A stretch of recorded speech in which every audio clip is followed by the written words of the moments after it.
September, October, November, December অর্থাৎ এই 3 থেকে 4টা মাস কিন্তু চুরি ডাকাতি থেকে শুরু করে দোকান থেকে মাল চুরি করা, মাল পকেটে ভরা মাল নিয়ে দৌড় দেওয়া, প্রশাসন তারা যেভাবে পারে মনে করেন কিভাবে টাকা ধান্দা করা যাবে, রাস্তাঘাটে ছিনতাই। মূল কথা হলো যে এই দেশের মানুষের টাকা লাগবে এই মাসে, যে যেভাবে পারে এভাবেই মনে করেন যে চুরি করে হোক, ডাকাতি করে হোক, প্রতারণা করে হোক, ছেঁচড়ামি করে হোক, বাটপারি করে হোক, অথবা মনে করেন যে সুযোগে সদ্ব্যবহার করে হোক, যেভাবে হোক তাদের টাকা লাগবেই।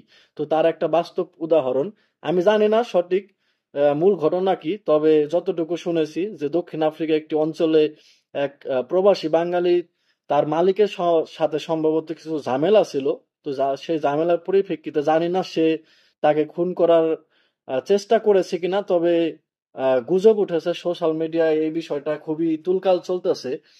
তো ওই পরিপ্রেক্ষিতে কালারা কি করছে, পুরা গ্রামের মানুষ মনে করেন যে মানে হিরিক পড়ে গেছে, ওই দোকান মনে করেন যে লুটপাট করে দোকানের মাল সব লয়ে গেছে গা। আশেপাশে অন্যান্য বাঙালিরা অনেক ভয়ে আছে। তো মূল বিষয় হলো যে ঘটনা যাই হোক, যদি বাঙালি দোষ করে থাকে তার জেল জরিমানা হবে, কিন্তু ভাই কেন দোকান লোড করতেছেন কেন? দোকান লোড করার কোনো মানে আছে? তো এই দোকান লোড করার মূল কাহিনী হলো মনে করেন দক্ষিণ আফ্রিকার ডিসেম্বরে টেকা লাগবো কালাগো, সুযোগ একটা পাইছে, পাড়ায় চেটকে মনে করেন যে দোকানের মাল সব লয়ে যাবো। তো সবাই সতর্ক থাকবেন।